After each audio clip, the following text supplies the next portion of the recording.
2020년 10월 26일 오늘 새벽 말씀은 예레미야 51장 25절에서 40절까지입니다. 여호와의 말씀이니라. 온 세계를 멸하는 멸망의 사나 보라. 나는 내 원수라. 나의 손을 내 위에 펴서 너를 바위에서 굴리고 너로 불탄 산이 되게 할 것이니 사람이 내게서 짐 모퉁이 돌이나 기초돌을 취하지 아니할 것이요 너는 영원히 황무지가 될 것이니라. 여호와의 말씀이니라. 땅에 깃발을 세우며 나라들 가운데에 나팔을 불어서 나라들을 동원시켜 그를 치며 아라락과 민니와 아스그나스 나라를 불러 모아 그를 치며 사무관을 세우고 그를 치되 극성스런 메뚜기같이 그 말들을 몰아오게 하라. 뭇 백성 곧 메대 사람의 왕들과 그 도백들과 그 모든 태수와 그 관할하는 모든 땅을 준비시켜 그를 치게 하라. 땅이 진동하며 소용돌이 치나니 이는 여호와께서 바벨론을 쳐서 그 땅으로 황폐하여 주민이 없게 할 계획이 있었음이라. 바벨론의 용사는 싸움을 그치고 그들의 요새에 머무르나 기력이 쇠하여 여인같이 되며 그들의 거처는 불타고 그 문빗장은 부러졌으며 보발꾼은 보발꾼을 맞으려고 달리며 전령은 전령을 맞으려고 달려가 바벨론의 왕에게 전하기를 그 성읍 사방이 함락되었으며 모든 나루는 빼앗겼으며 갈대밭이 불탔으며 군사들이 겁에 질렸더이다 하리라. 만군의 여호와 이스라엘의 하나님께서 이와 같이 말씀하시되 딸 바벨론은 때가 이른 타작마당과 같은지라 멀지 않아 추수 때가 이르리라 하시도다. 바벨론의 느부갓네살 왕이 나를 먹으며 나를 멸하며 나를 빈 그릇이 되게 하며 큰 뱀같이 나를 삼키며 나의 좋은 음식으로 그 배를 채우고 나를 쫓아내었으니 내가 받은 폭행과 내 육체에 대한 학대가 바벨론에 돌아가기를 원한다고 시온 주민이 말할 것이요 내 피 흘린 죄가 갈대아 주민에게로 돌아가기를 원한다고 예루살렘이 말하리라. 그러므로 여호와께서 이와 같이 말씀하시되 보라 내가 내 송사를 듣고 너를 위하여 보복하여 그의 바다를 말리며 그의 샘을 말리리니 바벨론이 돌무더기가 되어서 승냥이의 거처와 혐오의 대상과 탄식거리가 되고 주민이 없으리라. 그들이 다 젊은 사자같이 소리 지르며 새끼 사자같이 으르렁거리며 열정이 깨어날 때에 내가 연회를 베풀고 그들이 취하여 기뻐하다가 영원히 잠들어 깨지 못하게 하리라. 여호와의 말씀이니라. 내가 그들을 끌어내려서 어린 양과 순양과 순염소가 도살장으로 가는 것 같게 하리라. 하나님께서 에스겔 선지자에게 이런 말씀을 하셨습니다. 에스겔 3장 11절의 말씀입니다. 사로잡힌 내 민족에게로 가서 그들이 듣든지 아니 듣든지 그들에게 고하여 이르기를 주 여호와의 말씀이 이러하시다 하라. 선포하는 일은 에스겔이 할 일이요 듣고 안 듣는 것은 백성이 할 일이라는 뜻입니다. 이 말씀의 중심은 우리에게 하나님의 말씀을 선포할 책임이 있다는 것입니다. 오늘 우리는 무엇을 선포하고 있습니까? 어떤 하나님을 고백하고 있습니까? 신명기 31장 6절의 말씀을 기억하시길 바랍니다. 너희는 강하고 담대하라. 두려워하지 말라. 그들 앞에서 떨지 말라. 이는 내 하나님 여호와 그가 너와 함께 가시며 결코 너를 떠나지 아니하시며 버리지 아니하실 것임이라 하고 여기에서 우리의 신앙이 출발해야 합니다. 우리가 강하고 담대할 수 있는 것은 오늘도 주님이 나와 함께 하시며 하나님은 그 백성을 버리지 아니하신다는 고백입니다. 이 고백으로 오늘을 살아가는 여러분 되시기를 간절히 축복합니다. 오늘 우리가 묵상하는 예레미야 51장의 말씀도 이러한 관점에서 보아야 합니다. 심판과 구원이 있습니다.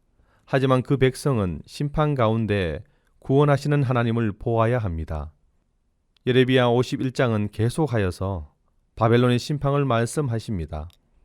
바벨론의 심판은 심판 그 자체가 목적이 아니라 그 심판을 통하여 하나님은 자기 백성들을 구원하여 내시는 것입니다. 그래서 바벨론의 심판의 말씀이 어떤 사람들에게는 정말 심판으로 들리고 어떤 사람들에게는 구원의 소식으로 들리는 것입니다. 우리가 하나님의 택한 백성이라면 하나님께서 어떻게 하시겠습니까? 반드시 구원하실 것입니다. 하지만 바벨론의 신앙으로 살아간다면 그 또한 반드시 심판이 있으며 그 심판은 멸망으로 이어지게 될 것입니다. 우리는 어디에 서 있습니까?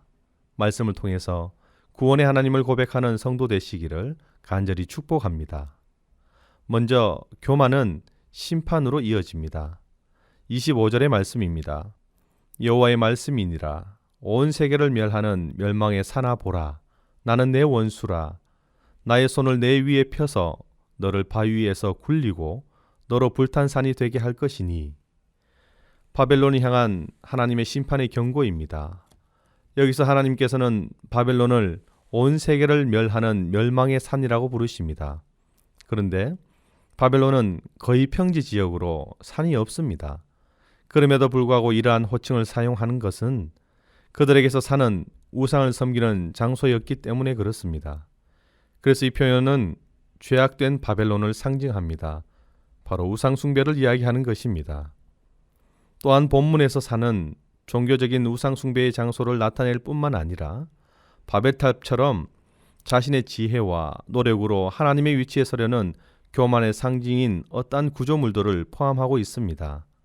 하지만 바벨론이 쌓은 그 모든 문화와 부와 권력과 거짓 종교들의 산들을 완전히 불타고 멸망해 흔적도 없게 무너져 내릴 것을 경고하면서 멸망의 산이라고 말하고 있는 것입니다. 무엇 때문에 그렇습니까? 예레미야 50장 29절의 말씀처럼 여호와를 향하여 교만하였음이라. 그들의 교만 때문에 그렇습니다. 하나님을 향한 교만은 심판으로 이어지는 것입니다. 우리는 이런 말씀을 통해서 하나님의 역사하심에 대해 의문을 가질 수가 있습니다.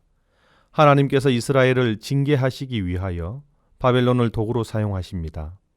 바벨론이 하나님의 도구로 쓰임받기 위해 그 나라를 강하게 하셨고 그리하여 예루살렘 성전과 모든 것들을 다 파괴해 버렸습니다. 이것 또한 하나님의 역사하심입니다. 그런데 이제 그 바벨론을 하나님께서 심판하고 계시는 것입니다. 만약 우리가 바벨론의 입장이라면 억울할 수가 있습니다.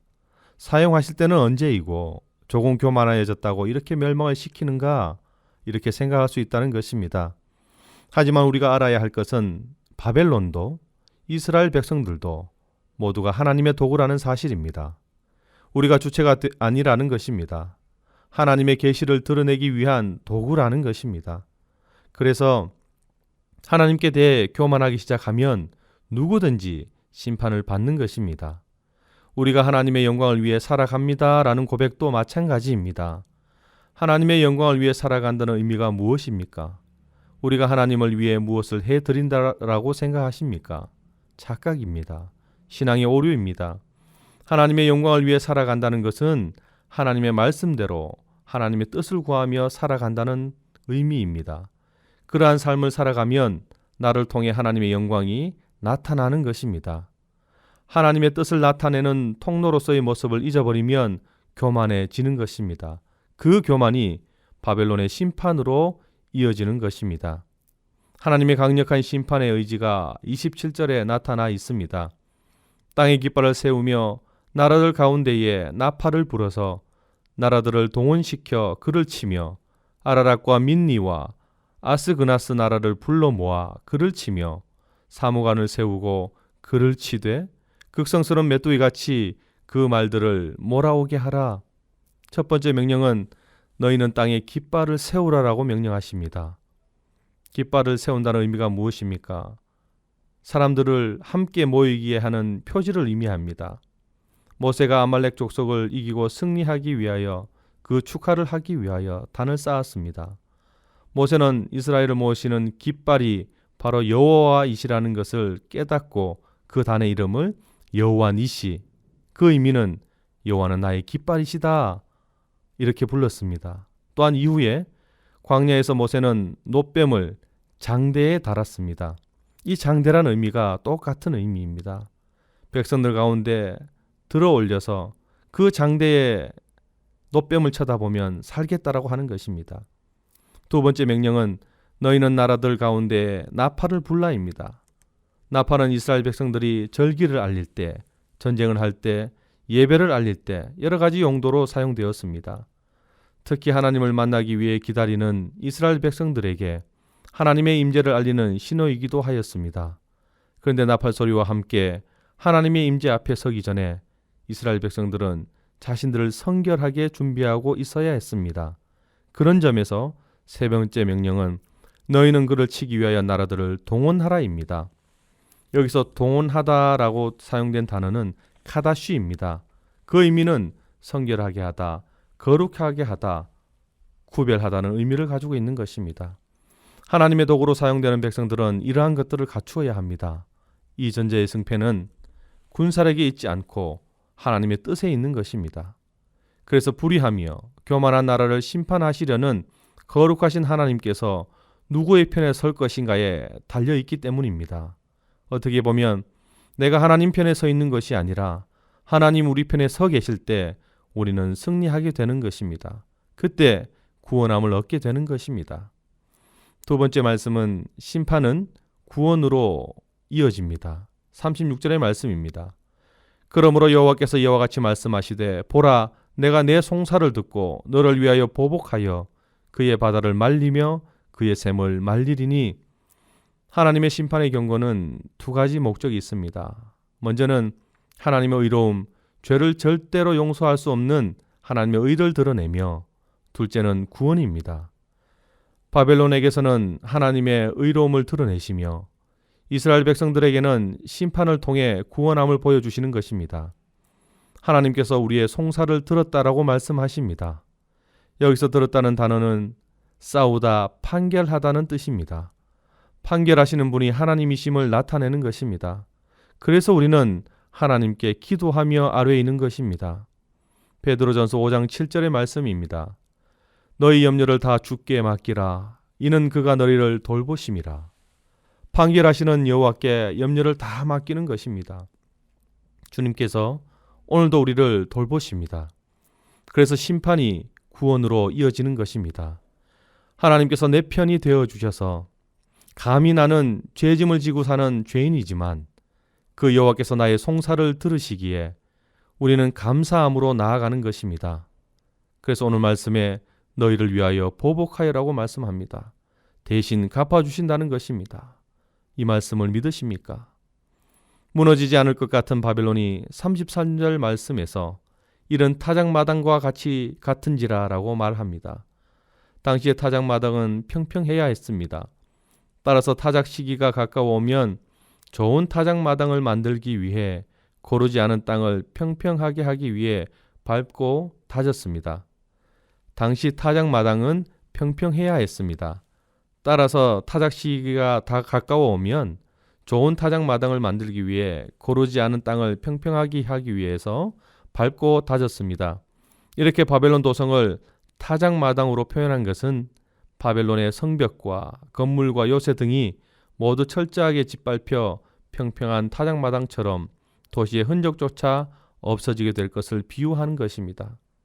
또한 타작 시기에는 수확물이 넘치는 풍요의 시기이므로 이를 탈취하기 위한 도적들의 습격이 잦았습니다.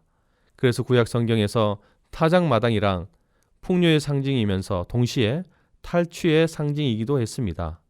이런 의미에서 보면 바벨론을 타작마당으로 비유한 것은 풍요로운 바벨론 성이 이제 적의 공격으로 인해 탈취의 대상이 될 것임을 나타내는 것입니다. 바벨론이 무너진다는 것은 생각할 수도 없었습니다. 있을 수도 없는 일이었습니다. 하나님의 은혜입니다. 시편 126편 1절에서는 말합니다. 여호와께서 시온의 포로를 돌려보내실 때에 우리는 꿈꾸는 것 같았도다. 기적과 같은 일이 이루어지는 것입니다. 하나님께서 하시는 것입니다. 이제 깃발을 꽂으시기 바랍니다. 말씀의 깃발을 꽂으시기 바랍니다. 그리고 나팔이 불 때 그곳에 있어야 합니다. 거룩해야 합니다. 분리가 아니라 구분입니다. 그때 하나님이 내 편이 되어 주십니다. 그제서야 염려를 주께 맡기며 여호와의 돌보심이 시작되는 것입니다. 오늘의 말씀을 기억하시길 바랍니다. 주께서 내 편이 되어 주실 때 기적은 일어나는 것입니다. 함께 기도하겠습니다. 너희 염려를 다 주께 맡기라. 이는 그가 너희를 돌보심이라. 여호와 니시의 하나님, 하나님의 백성들을 모으시고 구원을 허락하여 주심에 감사합니다. 말씀을 가지고 살아가기 원합니다. 허탄한 마음과 의심을 제거해 주셔서 은혜로만 살아가는 인생임을 고백하게 하옵소서. 바벨론이 교만하여 심판을 받는 것처럼 혹시 저희들이 교만하여 넘어질까 두렵습니다. 언제나 하나님을 경외하는 성도가 되게 하옵소서. 구분이 아니라 구별되게 하셔서 하나님의 영광이 우리를 통해 나타나게 하옵소서. 오늘도 말씀을 기억하고 살아갑니다. 오늘의 말씀이 능력이 되게 하시고 어려움과 고난 가운데 살아계신 하나님의 역사하심을 맛보는 하루가 되게 하옵소서. 연동재단을 위해 기도하게 하시고 나라와 민족을 위해 기도하며 기도할 수 있음에 감사하게 하옵소서. 오늘 하루도 온전히 주님께 맡기오며 예수님의 이름으로 기도하옵나이다. 아멘.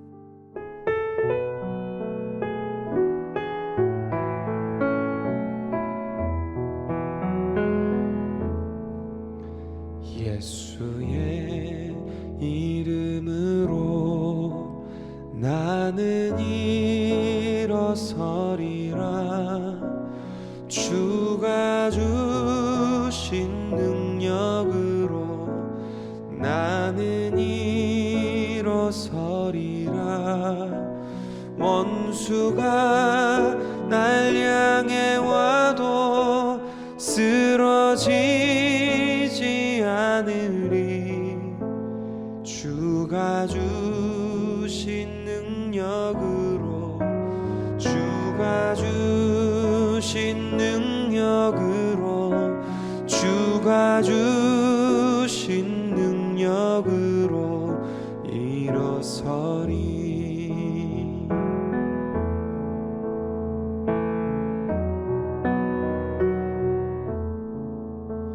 예수의 이름으로 나는 일어서리라. 주가 주신 능력으로 나는 일어서리라. 원수가 날 향해 와도 쓰러지지 않으리. 주가 주신 능력으로, 주가 주신 능력으로, 주가 주신 능력으로 일어서리. 원수가 날 향해 와도 쓰러지지 않으리.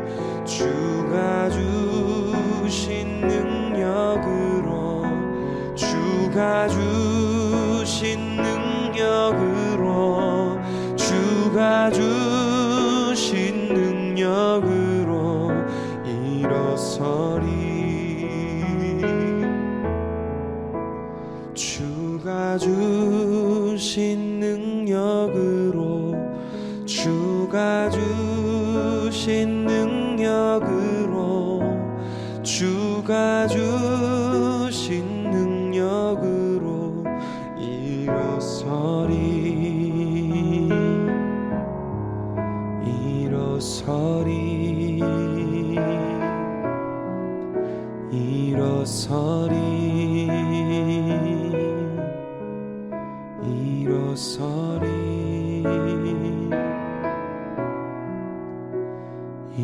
일어서리.